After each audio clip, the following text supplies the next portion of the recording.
Yes Nasar, ഇങ്ങനെ കാര്യങ്ങൾ കൂടുതൽ കടുപ്പമായി പോകുമ്പോൾ ഈ ഗൾഫ് രാജ്യങ്ങളുടെയൊക്കെ ഒരു ഇടപെടൽ എങ്ങനെയാണ്? നേരത്തെ തന്നെ നമ്മൾ കണ്ടതാണ് മധ്യസ്ഥ ചർച്ചകളുമായി രംഗത്തെത്തിയത് പ്രധാനമായും GCC രാജ്യങ്ങളായിരുന്നു. അങ്ങനെയാണെങ്കിൽ ഇത്തരത്തിലൊരു ഇറാൻ ഒരു മുന്നറിയിപ്പൊക്കെ നൽകുന്ന ഈ ഒരു ഘട്ടത്തിൽ കൂടി ഇനി എങ്ങനെയാണ് ഗൾഫ് രാജ്യങ്ങളുടെ മുന്നോട്ടുള്ള ഒരു നീക്കം? അവരുടെ ഭാഗത്ത് നിന്ന് എന്ത് ശ്രമം ഉണ്ടാകാനാണ് സാധ്യത? ജീന, ഒരു സമവായം, ഒരു ഡിപ്ലോമാറ്റിക് സൊല്യൂഷൻ മാത്രമാണ് ഇതിന് പരിഹാരമെന്ന് എല്ലാ ഗൾഫ് രാജ്യങ്ങളും, UAE ഉൾപ്പെടെയുള്ള എല്ലാ ഗൾഫ് രാജ്യങ്ങളും നേരത്തെ മുതൽ അവർ കൈക്കൊണ്ടിരിക്കുന്ന ഒരു നിലപാട് ഇതാണ്. ഏതെങ്കിലും അർത്ഥത്തിൽ തങ്ങളുടെ കേന്ദ്രങ്ങളോ തങ്ങളുടെ ഏതെങ്കിലും കര ഉൾപ്പെടെയുള്ള വ്യോമ അതിർത്തികൾ ഉപയോഗിച്ചുകൊണ്ട് ഇറാനെതിരായിട്ടുള്ള ഒരു ആക്രമണം ഒരു നിലയ്ക്കും അനുവദിക്കുകയില്ല എന്ന വളരെ കൃത്യമായിട്ടുള്ള ഒരു നിലപാടാണ് തുടക്കം മുതൽ തന്നെ ഗൾഫ് രാജ്യങ്ങൾ സ്വീകരിച്ചത്. ആ നിലപാടിൽ ഇപ്പോഴും ആ രാജ്യങ്ങൾ ഉറച്ചു നിൽക്കുകയാണ്. എന്നിട്ട് പോലും ഇറാന്റെ ഭാഗത്തു നിന്ന് നിരന്തരമായിട്ടുള്ള ആക്രമണങ്ങൾ, അത് കേവലമായിട്ടുള്ള അമേരിക്കൻ സൈനിക കേന്ദ്രങ്ങൾക്ക് നേരെ മാത്രമല്ല, സിവിലിയൻ കേന്ദ്രങ്ങളിലേക്ക് കൂടി, ഹോട്ടലുകൾ ഉൾപ്പെടെയുള്ള അപ്പാർട്ട്മെന്റ്സുകൾക്ക് നേരെ, അതോടൊപ്പം തന്നെ എയർപോർട്ടുകൾക്ക് നേരെ, ഊർജ്ജ കേന്ദ്രങ്ങൾക്ക് നേരെ ഇറാൻ തുടരുന്ന ഈ ആക്രമണത്തിൽ വളരെ ശക്തമായിട്ടുള്ള പ്രതിഷേധമുണ്ട്.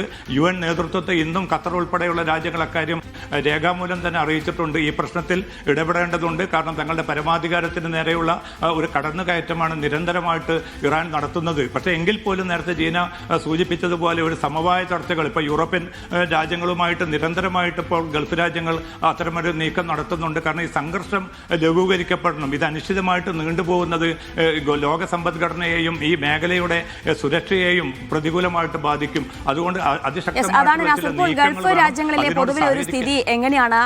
സാധാരണ ജീവിതത്തിലേക്ക് അവിടുത്തെ ജനങ്ങൾക്ക് മടങ്ങിയെത്താൻ കഴിഞ്ഞിട്ടുണ്ടോ? മൊത്തത്തിലൊരു സാഹചര്യം എങ്ങനെയാണ്? ജീന, സാധാരണ ജീവിതത്തെ ഒരു നിലക്കും തന്നെ ഈ പ്രതിസന്ധി ബാധിച്ചിട്ടില്ല. കാരണം എല്ലാ കാര്യങ്ങളും ഏറെക്കൂടെ സുഗമമായി തന്നെ മുന്നോട്ട് പോകുന്ന സാഹചര്യം തന്നെയാണ് ഗൾഫിലുള്ളത്. കാരണം നിരന്തരമായി ഈ മിസൈലുകളും ഡ്രോണുകളും വരുമ്പോൾ അവയെ ഫലപ്രദമായിട്ട് പ്രതിരോധിക്കുന്നതിൽ എല്ലാ ഗൾഫ് രാജ്യങ്ങൾക്കും ഇതുവരെ വിജയിക്കാനായിട്ടുണ്ട്. വളരെ ചുരുങ്ങിയ മരണം മാത്രമാണ് ഈ ആക്രമണ സംഭവങ്ങളുടെ ഭാഗമായിട്ട് ഉണ്ടായിരിക്കുന്നത്. വളരെ കുറഞ്ഞ പേർക്ക് മാത്രമാണ് പരിക്കേറ്റിരിക്കുന്നത്. പക്ഷേ അത്രയും വിദഗ്ധമായിട്ടുള്ള കുറ്റമറ്റ പ്രതിരോധ സംവിധാനങ്ങൾ എല്ലാ ഗൾഫ് രാജ്യങ്ങളിലും ഉള്ളതുകൊണ്ട് ആ അർത്ഥത്തിലുള്ള ഒരു സുരക്ഷാ ഭീഷണിയും നിലനിൽക്കുന്നില്ല. പക്ഷെ സ്വാഭാവികമായിട്ടും ജനങ്ങളുടെ ഈ ആശങ്ക, ഈ മേഖലയിലെ ഒരു യുദ്ധം സൃഷ്ടിക്കുന്ന ഒരു ആശങ്ക പരോക്ഷമായിട്ടാണെങ്കിലും ഗൾഫ് രാജ്യങ്ങളെയും ബാധിക്കുന്നുണ്ട്. പക്ഷെ അതിലപ്പുറം ദൈനംദിന ജീവിതത്തെ അത് ഏതെങ്കിലും അർത്ഥത്തിൽ പ്രയാസപ്പെടുത്തുന്ന ഒരു സാഹചര്യം ഉണ്ടായിട്ടില്ല.